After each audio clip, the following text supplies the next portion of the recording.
Hi, welcome everyone to the Innovative Events Podcast. I am Amy Slater, and we are thrilled to have you here as we dive in the world of the impactful events, networking, business growth. And today we have Mike Hinkle from JBI Consulting. Welcome, Michael. Thank you very much. Thank you for inviting me back. I guess I must have been okay the first time. Of course, of course. No, we're very excited to have you. Our last podcast was wonderful. Went over some great topics and tips. But before we dive into that, Mike, for any of our new listeners, can you go ahead and tell us a little bit about yourself, your history, and what brought you here today? Certainly. I am a survivor of 40 plus years of sales in various Fortune 500 companies, always in the real estate sector. Um, I have learned my lessons the hard way, one at a time. Um, I am very excited about presenting this material. Again, these are lessons I've learned over time. Uh, my book, Treasure Hunt, was written because I felt the need for people to understand a little bit more of a diverse factor that revolves around sales. My mantra has always been do before you get. Provide the value to the client before you expect the client to provide value to you. And the value the client will provide you is by purchasing your services or product. You can't walk into a room expecting them to want to buy from you simply because you walked into the room. You have to provide some value to them as to why they need to consider you as an option. I think too many salespeople walk into a room expecting to just run through a script and people to either buy or not buy, and then they move on and have no tangible understanding as to why nothing happened during that particular interaction. So we're going to solve those problems here. No, I love it. No, that's great, and that's so true, right? I've been one of those people where you have this script and you go off of it, and you're like, why am I not seeing results? So Yeah. I am so grateful that you're going to be here today, and I'll learn from you as well as our listeners, and look forward to your expertise. Not a problem. Thank you very much. Um, Go ahead. I'm sorry. Yeah, so go ahead and share with us a short recap on our prior episode. We had chapter one we reviewed. So go ahead and tell us just a recap of your first chapter of the book, and then we'll dive into chapter two on this episode. Basically, the first chapter of the book was talking about the difference between hunters and farmers. I've always been a hunter. And what that means is I go out looking for business. I don't wait business to come find me, but I do it in a very structured and controlled way. I know what I'm looking for. I know what tools I need to have available to me. I know where my for lack of a better way to put it, I know where my prey is living, and I go hunting for them there. I also, in the first chapter, stress the importance of knowing what your time's worth and the value of your time, and making sure you spend it um, on productive activities. There is a significant difference between busy and busyness. And I want people to focus on being busy with productive activities, not being busy with a bunch of busyness. So that being said, we should move on to chapter two. All right, wonderful. Let's see. So we have chapter two, which is treasure hunting basics and what we need to keep ourselves successful. So yeah, go ahead and get us started. I basically view a hunter as it's basically cold calling, but it's cold calling with a better purpose. You need to take a look at your clients, and you need to take a look at your potential clients and find out where they're at. You need to understand who they're using. You need to understand what their product needs are. You need to understand fully how your material integrate well into their life. I mean, what problems are you going to solve for them? Okay. No, that's a good question, and we have one coming up right now. So go ahead and display. So our first question is hunting versus cold calling. Can you tell us the difference between that? Cold calling is just simply picking up a phone or walking into an office with no idea about what the client's potential needs are. You don't even understand whether or not they need your service. You could be walking into, I'm going to make this ridiculously simple. You could be walking into an ice cream parlor and asking to speak to the decision maker because you want to sell them, you know, frozen yogurt. Well, I don't think an ice cream place is going to buy frozen yogurt. That's not their specialty. And that's a little bit silly, I understand, but that's the difference between hunting and cold calling. When you're a hunter, you know that if you walk into an ice cream parlor, you need to present products that represent ice cream parlor activity. You're going to try to sell them your waffle cones because they're better than anybody else's. Or you're going to try to sell them your scoop because yours is the scoop that gets the best job done and bringing out ice cream most efficiently and makes your employees' efforts much less stressful and yada yada yada. But you need to have a solution for a potential problem that they may have.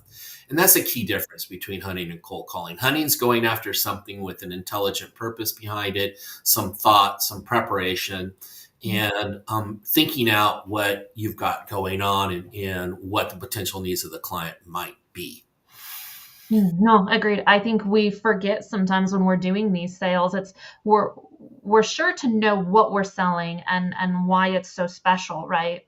Why Mhm. they choose us. But if we don't even know the person we're going up to, you could be going to the wrong person and wasting each other's time. So agreed.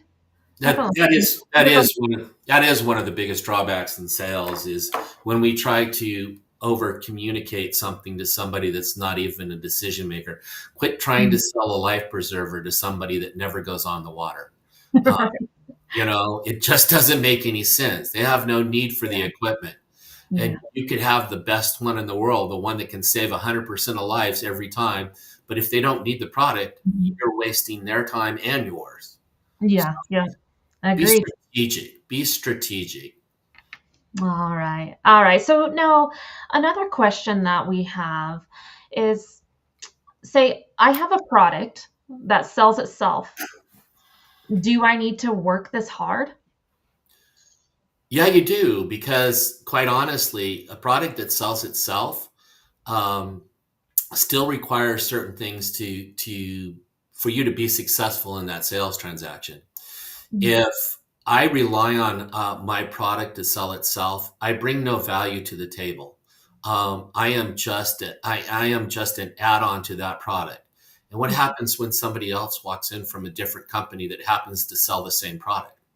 If I'm selling blue widgets and you walk in to sell blue widgets, and blue Mhm. widgets are the only thing that they're going to buy because that sells itself, what's the differentiator? The differentiator becomes price. Mhm. Well, if you're always going to be the low cost provider, my friend, you are not doing your job as a salesperson. The Mhm. last question anybody should be asking you when you're selling a product is what's the cost?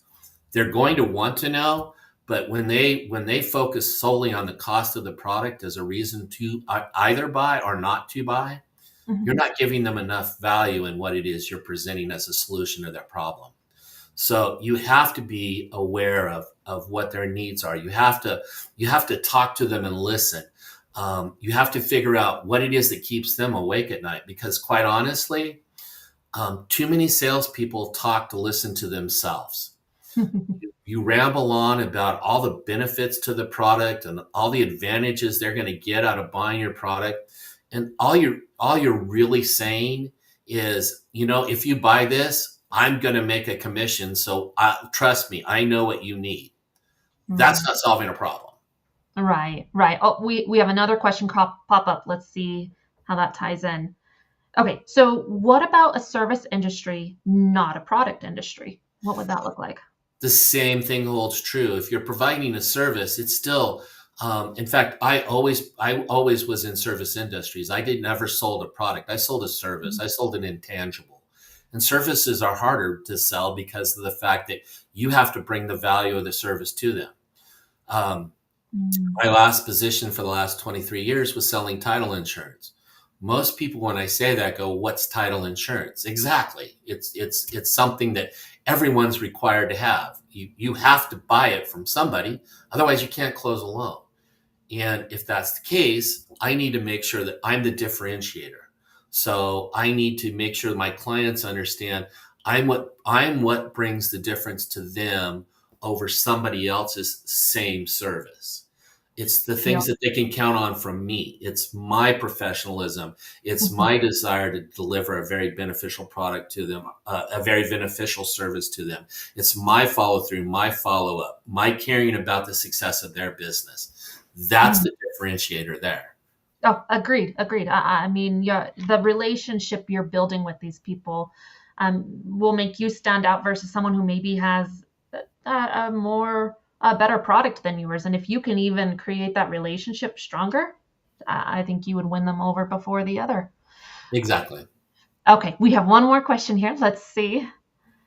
So I think customer satisfaction and also analyzing your customer demand pattern is so critical. It definitely is. A customer is not going to be customer satisfaction should be the only thing you're constantly trying to maintain in a relationship, whether you're selling a service or a product. I Mhm. want my customers to be satisfied with my efforts for them.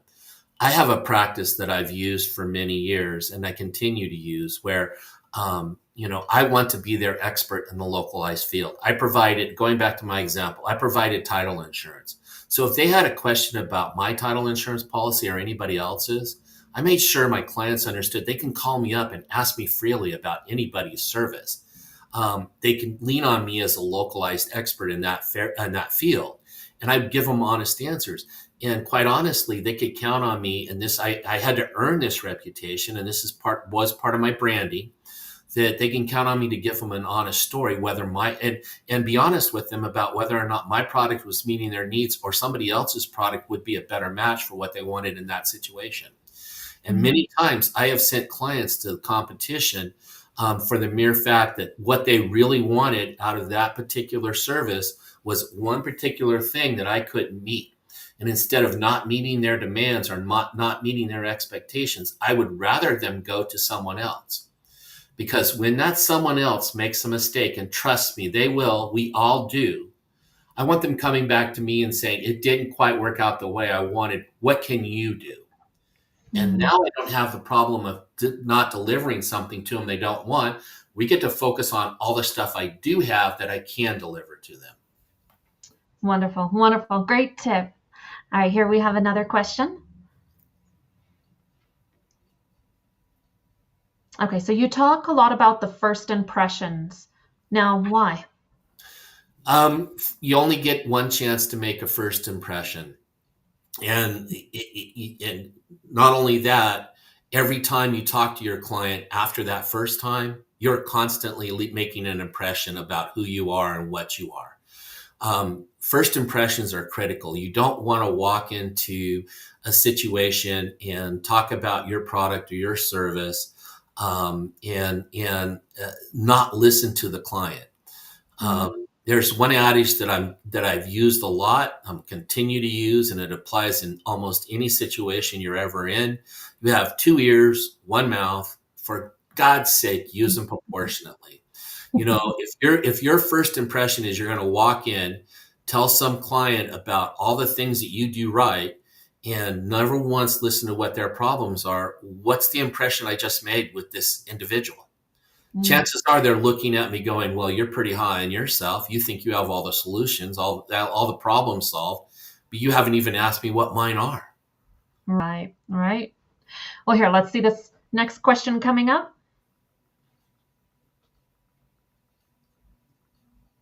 So, Michael, if you want to enter a new industry and go B2C, although there is a theatrical expertise, what things to focus on so that I don't end up in a disaster? Okay. Yeah, theoretical expertise. I want to enter a new industry, go B2C, all theoretical expertise. Okay. Well, if you are going into a new industry that's new to you and you're working for an excellent provider of service or product, what I would rely on is the strength and the depth of the company you're working for. as you gain expertise in what you can deliver to them, then you're going to expand on that and make it more personalized. This question came from, I'm sorry, Jason. I hope I said your name right. I'm sorry, Jason, if I didn't, I apologize. But what I'm really talking about here is, as I first started off in business, I knew that the strength of the company that I was working for was much stronger than me. It was much more, their brand and their name was much more important to me. So that's the flag I carried until I got to the point where I thoroughly understood my product mix that was available through my company and the client's needs in trying to resolve issues. So what I would do is I would use the strength of the company, and then slowly I would evolve and put my strengths that I'm bringing to the table as a more important aspect for my client. Changing companies and changing products or changing services, changing what you deliver at the end of the day shouldn't change your sales style. You just adapt to providing the expertise and the experiences that you have, and never ever pretend like you know more than you know. If you're brand new to the company and you don't know how they handle a crisis, don't pretend you do. Don't dig a hole for yourself. Don't make promises that you cannot keep. One of the most critical things about trying to develop a new customer and get a new situation going with someone is remembering that we are going to have issues. There is stuff that's going to arise where their interpretation of what they were expecting and the company you work for's interpretation of what they were getting are not going to completely match up. So when that happens, don't turn around and create a solution unless you truly already know what your company is willing to accept as a solution. You should always walk away from a situation like that and go back to the drawing board with management and solve the problem individually. All right, wonderful, wonderful. I hope that answered your question, Jason. If you have anything else, just pop in the comments and we'll answer. And we have another question here. How do you recover from a bad first impression? Um, um, the only way you can do it is through sincerity and honestness. If I am a firm believer in when I make a mistake, I own it instantly. The last thing I do is create an excuse. If I made a bad statement, I just own it. If I say I can do something that I can't do and it comes to light, I don't pretend like I got shot down someplace else. I don't blame it on somebody else. I just simply acknowledge it and I apologize for it and we move forward. Um, you know, and that in and of itself is going to start you on the process of repairing that first impression that you didn't make. Simply because no one likes somebody that makes excuses, and anybody that's going to waste your time telling you how they weren't really wrong isn't willing to accept the fact that you just told them that they didn't meet the mark. And if you tell me I'm not meeting the mark and I argue with you on why I did, you just don't understand why I couldn't get to where you wanted because of something else. I'm making excuses. So what happens down the road when you ask me to do another tough project? Am I going to make more excuses when I don't deliver? No. Take it, own it, fix it. That's it. Love it. It's a simple formula.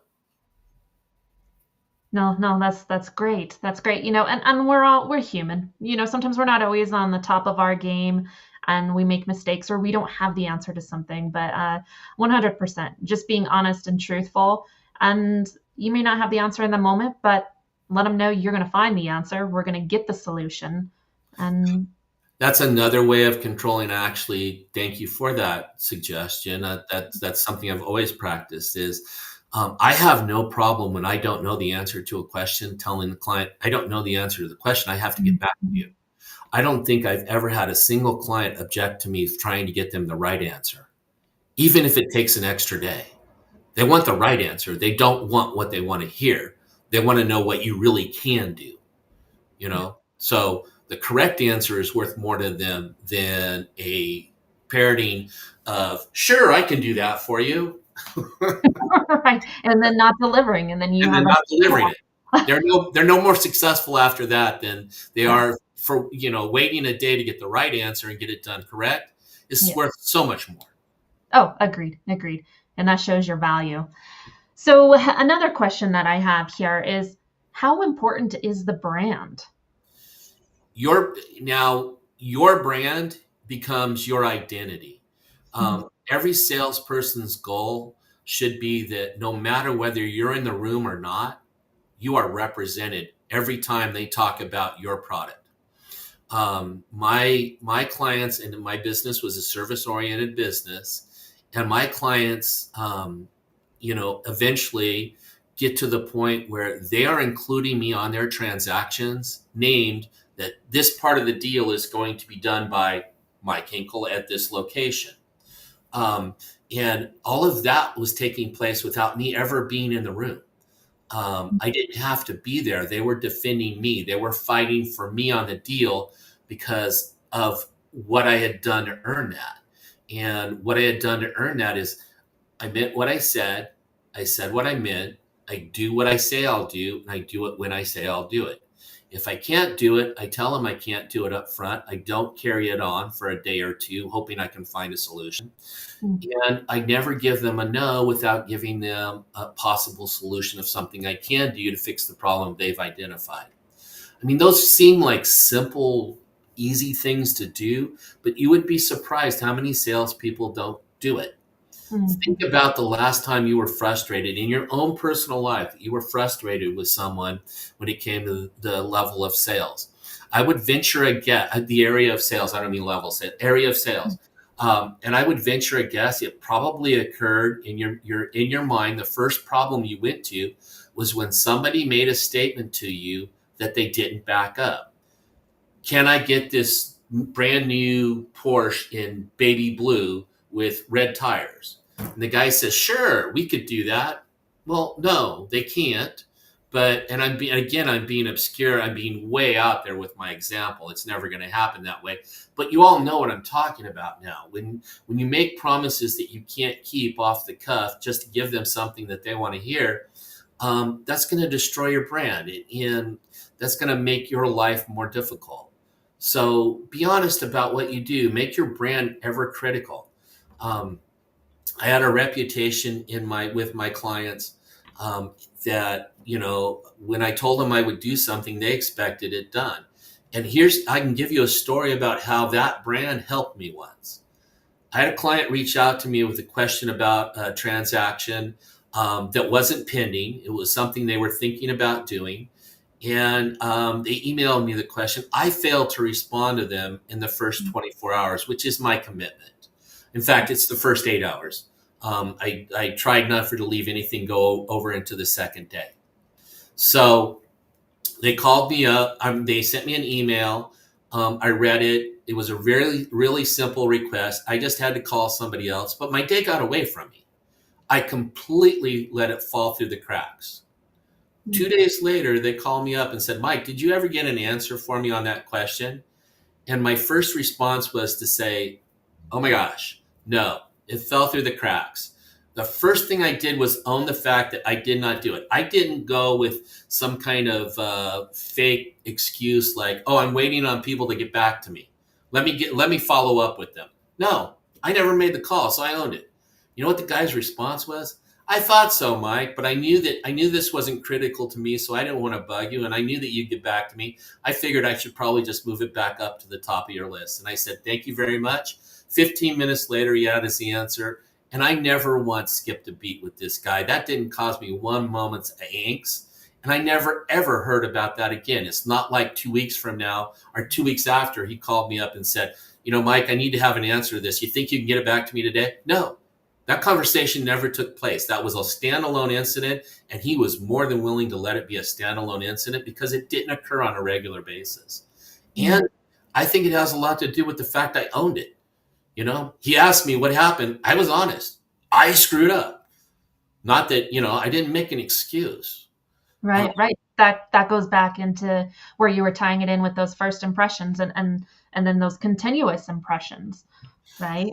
Yeah, So anytime you're talking, if you don't believe you're making an impression on your client, anytime you're talking to someone in their organization, I don't care if it's the guy that sweeps the floor.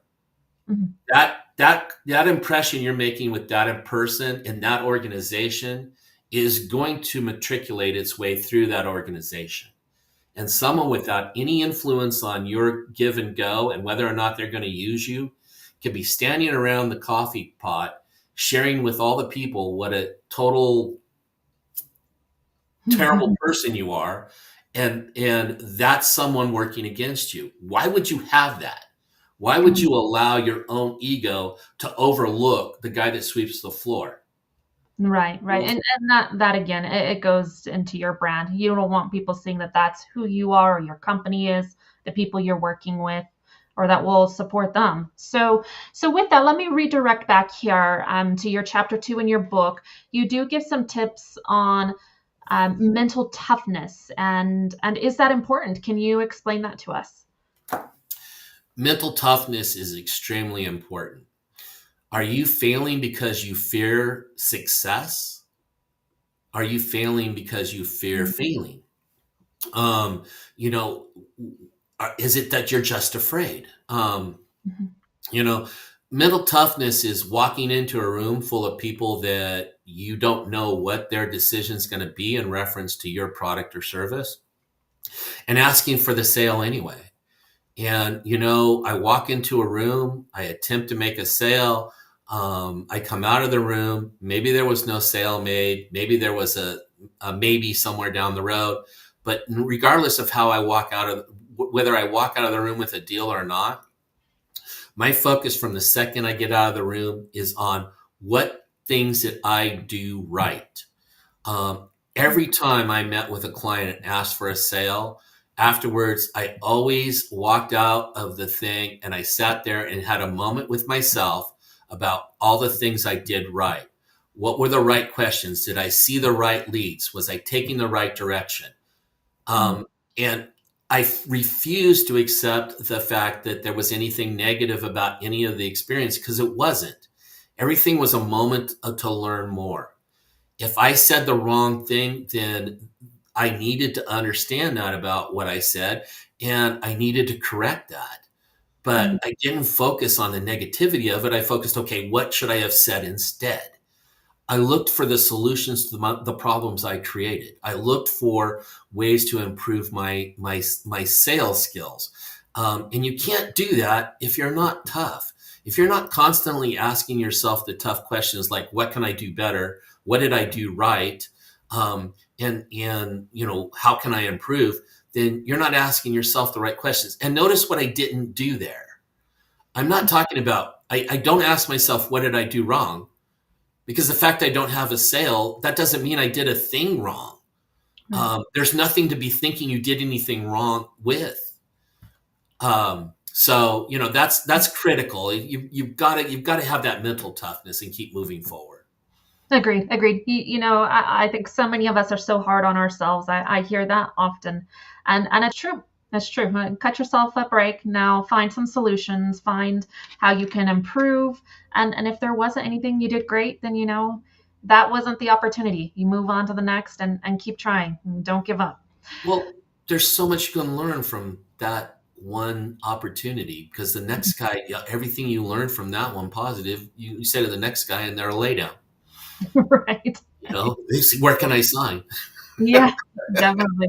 Definitely. Well, Mike, we are running up on time now, and we just have a few minutes left. So, do you have any closing comments for our listeners? Sales is a great way to make a living. I was deeply, deeply blessed in my life to have the benefit to being in sales. It afforded me a great lifestyle. It afforded me a good opportunity to basically run my own business because whether you work for a Fortune 500 company or you're selling widgets for yourself, when you're in sales, you have tons of freedom. Your success is based on your efforts. Your failures are based on your lack of effort. So there's not an employer out there that's not going to enjoy having someone on their team that acts like an owner. And when you act like an owner, you get to act like an owner. Well said. Well said. Thank you so much, Mike. We were very grateful to have you here today and share with us on your Chapter 2 Treasure Hunting Basics. So, listeners, we have our next episode on Chapter 3. That'll be on May 15th at 12 p.m. Mountain Standard Time. And we will talk about gatekeepers and what that means. Oh,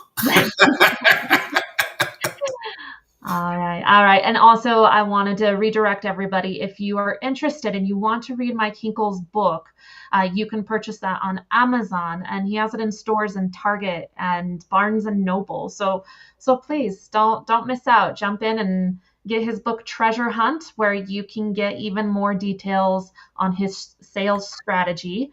And if you're interested, jump in on his website too, where he does coaching and consulting for individuals and groups. Say you have a company, you have a team, you really need to teach them some new strategies and help your sales increase.